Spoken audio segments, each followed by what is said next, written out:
বাচ্চারা তো প্রায় সময় বায়না করে ম্যাঙ্গো জুস খাবো, ফ্রুটি খাবো। আমাদের বড়দেরও অনেক সময় ইচ্ছে হয় জুস খাওয়ার, কিন্তু হাতের কাছে না থাকলে আর মন খারাপ করার কিছু নেই। এখন তো ফুল আমের সিজন। বাড়িতেই যদি হাতের কাছে পাকা আম থাকে, তাহলে দোকানের কেনা ফ্রুটির থেকেও বেশি টেস্টি, কোনো কেমিক্যাল ছাড়াই বানিয়ে নিন রিয়েল ম্যাঙ্গো জুস। বাচ্চারাও খুব খুশি হবে, আর কখন দোকানে যাব তবে খেতে পাবো সে ভাবনাও আর থাকবে না। এখানে ফ্রুটি বানানোর জন্য প্রথমে দুটো পাকা আম নিয়ে নিয়েছি। আমগুলো এবার খোলা ছাড়িয়ে পরিষ্কার করে নেব।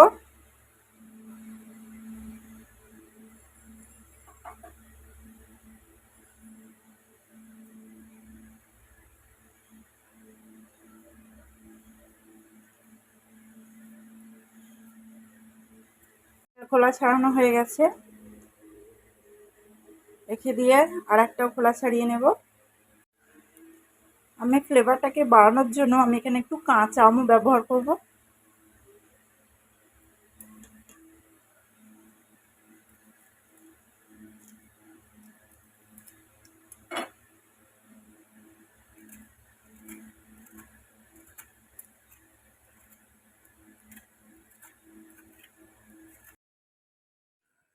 আমগুলো এখানে ছাড়ানো হয়ে গেছে। এবার আমগুলোকে ছোট ছোট করে কেটে নেব। কেন কেটে নিচ্ছি পরে বলছি।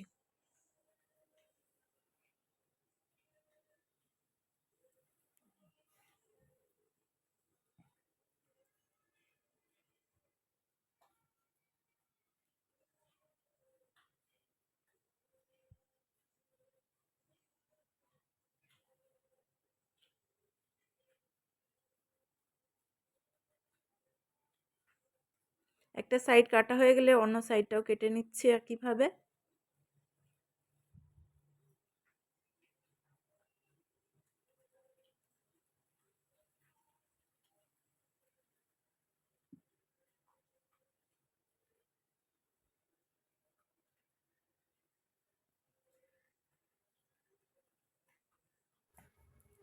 কাঁচা আমটা হাফটা দেব।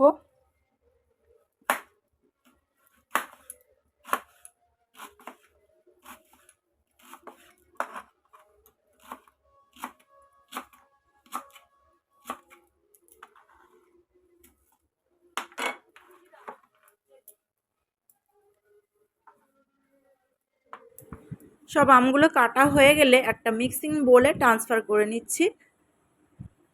এই আমগুলোকে দিয়ে আমের পেস্ট বানাবো, এই জন্যই ছোটো ছোটো টুকরো করে কেটে নিলাম।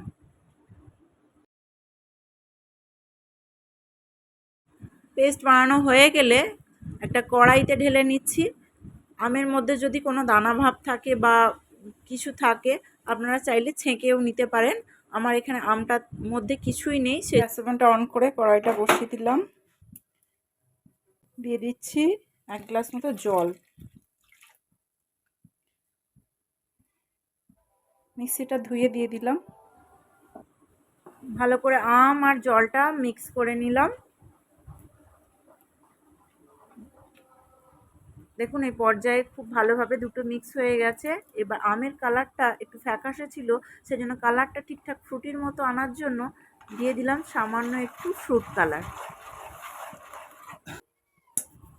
এটা টোটালি অপশনাল, আপনারা যদি না চান তো কালারটা না ইউজ করতে পারেন।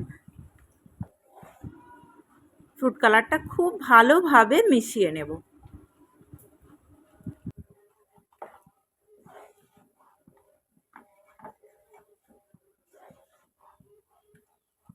দিয়ে দিচ্ছি 1 কাপ চিনি। আমের মিষ্টিটা কতটা বা আপনারা কতটা মিষ্টি চাইছেন সেটা বুঝে কিন্তু চিনিটা ব্যবহার করবেন। চিনিটা খুব ভালোভাবে মিশিয়ে নিয়েই জুসটা নামিয়ে নেব এবং অন্য একটা পাত্রে ট্রান্সফার করে দেব ঠান্ডা হওয়ার জন্য। এর মধ্যে দিয়ে দেব আরও 2 গ্লাস জল।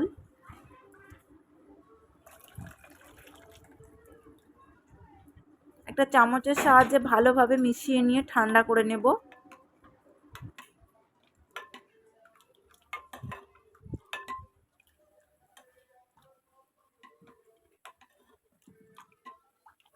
জুসটা ভালোভাবে ঠান্ডা হয়ে গেলে ফ্রিজে রেখে দেব 1 থেকে 2 ঘন্টার জন্য।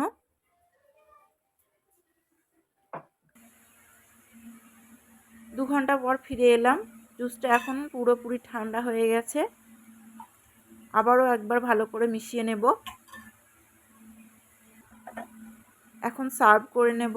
সার্ভ করার জন্য গ্লাসে আমি আরও 2 টুকরো করে বরফ নিয়ে নিয়েছি, যাতে জুসটা আরও চিল্ড হয়ে যায়।